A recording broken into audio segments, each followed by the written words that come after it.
What's happening, folks? Back with another reaction, back with some more Andy Gibb, and we're back with the final tune on his 1977 album Flowing Rivers, and that is, appropriately enough, In the End. So this is another one written by Andy himself. Ultimately, most of the album is, though I mentioned that because a couple were written with Barry. And yeah, In the End sounds like it could be a few different things. Of course, people could speak about the end of their life as in the end. It is often used as a common expression to get to the bottom line of whatever is being discussed. Well, in the end, I decided to do this. And of course, it could be the end of some relationship or connection, some creative endeavor. Perhaps it'll play off multiple renderings or meanings of the phrase. Let's see what I can pick up on a first listen. This is Andy Gibb, In the End, from his 1977 album, Flowing Rivers.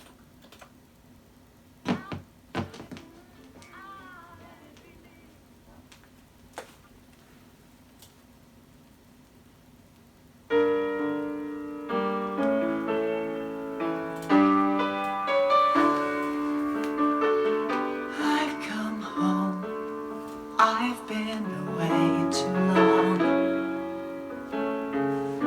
but you don't want me back again.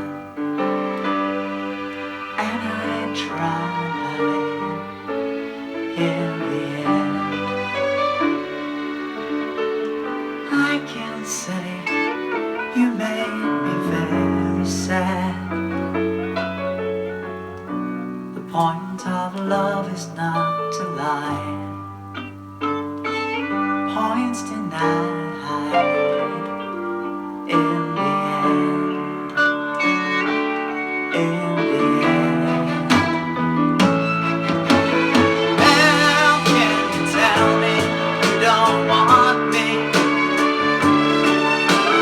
I've done all I can to save the day.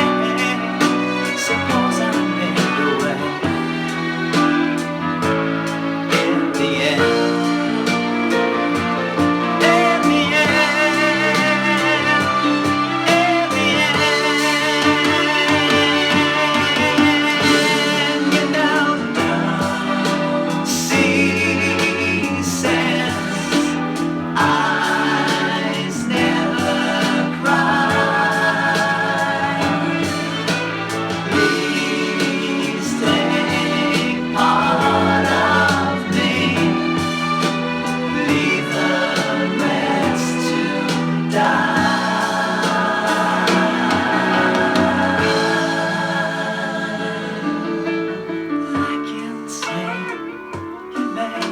Very sad. The point of love is not to lie. Points denied in the end. In the end. How can you tell me you don't want me?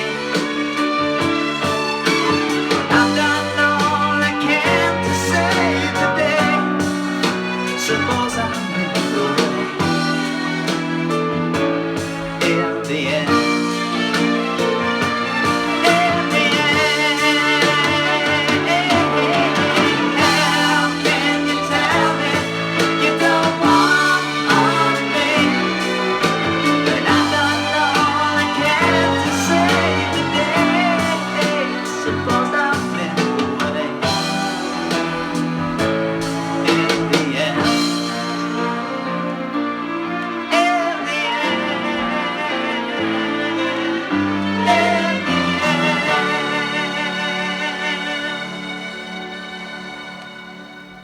Well, I suppose if you write a song like that, there's only one place it can go on an album, and that is in the end. But yeah, it sounds like a relationship that has fallen apart, but he is also saying he did everything he could to save it, if I'm hearing that right. So, and seemingly maybe placing the blame at the foot of the other person for not speaking straight with him. Also, it sounds like he is very sad, but it's also a statement, again, if I'm picking this up right, that is full of self-worth, saying, that he deserves to be treated better, essentially.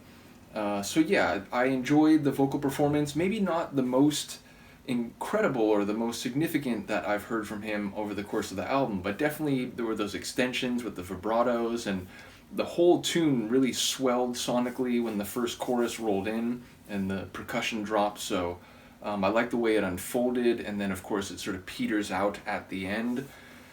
So yeah, a seemingly fitting end to the album in terms of a lot of the songs relating to heartache, emotion, relationships, and those feelings that, unless you've gone through them, it's really hard to characterize and describe, but which provide great subject matter for music, of course. So a cool album, one that I think is in a very similar territory from some of the Bee Gees stuff that I've heard. So it makes sense to me, again, that Barry was involved in the album in some way, and also just that the musical and vocal talents of the Gibb family are well represented in Andy's work, as they are in the main brothers Gibb. So yeah, cool album. Shout out and RIP to Andy. Shout out to the people who've been following this reaction series, which essentially, is the same group of people who follow the Bee Gees. So let me know what you think of this one, and I will see you next time. Peace.